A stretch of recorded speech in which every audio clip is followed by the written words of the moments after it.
Здравствуйте, мои дорогие подписчики! Добро пожаловать на наш канал! Не забудьте подписаться на наш канал, чтобы быть в курсе новых видео. Дилан злится на Берана, спрашивающего, почему он что-то от меня скрывает, и просит его снова научить ее пользоваться оружием. Когда Беран не хочет учить его пользоваться оружием, Дилан возражает, говоря, «Тогда я научусь этому у кого-нибудь другого». Когда Баран говорит, что мы уже воюем с врагом, мы не знаем, кто он, не делай этого, помоги мне, Дилан говорит, что я тоже пытаюсь это сделать, я хочу защитить нас и Чинара. Когда Баран говорит, что борется за свою семью и Чинар, Дилан говорит, что попытка защитить своих близких в неизвестности хуже смерти. Пока госпожа Айхан и Берфин занимаются шитьем, Акиф объясняет Ипеку математику. Берфин же думает, что не хочет скрывать правду от госпожи Айхан и Ипека, но боится, что они обидятся, если он им расскажет, и думает о том, что они скажут. Внезапно ее вещи в сумке разбросаны по полу.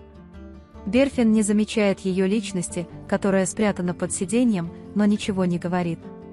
Когда госпожа Айхан говорит «Хватит, давайте вместе приготовим что-нибудь поесть», Берфин хочет встать. Однако госпожа Ипек и Айхан настаивают и просят ее остаться на ужин. Баран говорит Дилану, «Я понимаю тебя, ты уже защищаешь Чинара, разве ты не понимаешь, как много изменилось, ты должен быть сильным». Беран говорит, «Да, я знаю, что тебе тоже нужно быть сильным, но ты видел, что произошло на прошлой неделе, и он почти не может закончить предложение». Баран говорит, что защищая Чинара, сохраняя его психологию правильной, вы не сможете предотвратить это, взяв в руки пистолет.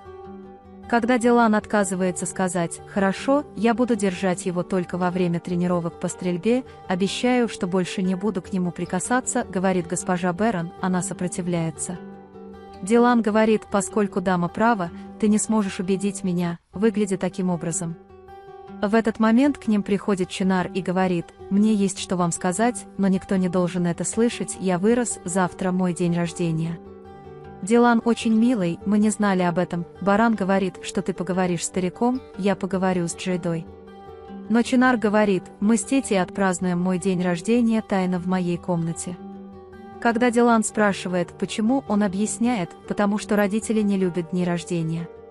Когда Дилан говорит, «Хорошо, мы с радостью примем участие в вашем приглашении, чтобы не расстраивать Чинара», Чинар становится очень счастливым, перешептывается между нами и уходит. Когда Беран спрашивает, что это было, Дилан злится, говоря, что родители не любят дни рождения, разве это не день, когда они самые счастливые? Пока господин Баран Кудрет и Тарик продолжают расследовать, кто является тайным врагом, Баран дает Гану Кудрету задание. Несмотря на то, что Тарик говорит Барану, что ему следует идти, Баран советует ему держаться подальше какое-то время и не подвергать себя риску. Но у Тарика Нихата есть другой телефон, Баран звонит Нуману и дает ему задание найти телефон раньше них. Госпожа Хаджер приходит к Тарику и сообщает ему, что сын Нихата прячется из-за страха. Когда госпожа Айхан злится на крошечную ложь, сказанную Ипеком, тетя Берфин права, Ипек советует, что маленькая ложь может перерасти в огромную лавину и ее не следует говорить. Акиф слышит их разговор и вмешивается, меняет тему и обнимает Ипека, говоря, что он голоден. Беран получает известие о том, что они не могут дозвониться до телефона, а задумчивое состояние Дилана привлекает его внимание и направляется к нему. Когда я спрашиваю ее, что с вами происходит, родитель, которого очень впечатлили слова Дилана Чинара, говорит, «Я не понимаю, почему отец поступил так со своим ребенком». Беран говорит, что если мы пойдем и спросим сейчас, они найдут разные оправдания и проигнорируют это. Когда Дилан Чинар говорит, насколько милыми и невинными они не могут любить, все дети заслуживают того, чтобы их любили, Баран говорит, что мы научим ее, что такое любовь и семья, и защитим ее. Дилан говорит, «Я больше всего хочу защитить ее от отсутствия любви, потому что отсутствие любви ранит больше всего». У Барана по соседству был дядя, который всегда говорил, что дети принадлежат тем, кто их любит, а не тем, кто их рожает. «Мы защитим Чинар вместе с нашей любовью», — говорит он. Пока госпожа Айхан рассказывала воспоминания о детстве Акифа и приятно болтала, она говорит, что мы снова взялись за САС и не давали Айше говорить. Когда Берфин говорит: «Я очень довольна своей ситуацией, но мне тоже есть что сказать», ей на ум приходят слова Гэжи Айхан: «Я не люблю ложь», и она перестает им говорить, потому что она боится их потерять, благодарит за еду и говорит, что она ей очень понравилась. Когда Дилан говорит, что хочет что-то сделать для Чинара, Баран говорит, что мы не можем игнорировать ее родителей. Дилан говорит: «Я знаю, но мы ее родственники, и нет ничего более нормального, чем думать и хотеть делать ей что-то хорошее». Бэрон говорит, что ты давно не был у терапевта, в последнее время тебе пришлось пережить трудные времена, тебе было бы полезно сходить и поговорить. Но когда Дилан говорит, что чувствует себя очень хорошо и не хочет идти, они мило спорят. Когда Джейда говорит, что ее брат Исмет звонил и просил денег, Тарик говорит, что именно это и произошло среди всей работы. Джейда: «Правда, Тарик, ты должен был подумать о нем, не вовлекая в это моего брата». В конце концов, Тарик расстраивается, когда говорит, что бесплатную работу можно выполнять только в благотворительных домах.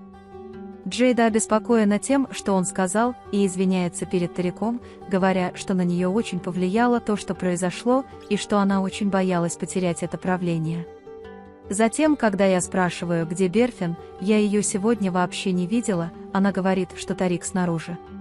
Когда Джейда говорит об уходе за одеждой, прогулках по вечерам, но принца не видно, она не идет на компромисс с Тариком Берфином и мешает ему говорить, потому что он не хочет слышать ни намека, ни слова об этом. Бэрон делает все возможное, чтобы убедить Дилана обратиться к терапевту. Пока Бэрон просыпается и готовится, он понимает, что Дилан притворяется спящим. Когда Дилана ловят, он говорит, что, кажется, на этот раз я заболел. Когда Дилан извиняется, чтобы не идти, Бэрон говорит: «Я тоже не пойду на обследование». Дилан убеждает себя пойти к терапевту, чтобы Бэрон могла пройти обследование, и встает с постели, чтобы подготовиться. Затем Бэрон говорит себе: «Мне нужно найти запись, которую сказал Нихат. Если так будет продолжаться, Дилану снова станет хуже». Вы можете поделиться своим ценным мнением в разделе комментариев. Не забудьте подписаться и включить уведомления, чтобы видеть больше видео. Увидимся в следующем видео. Береги себя. До свидания.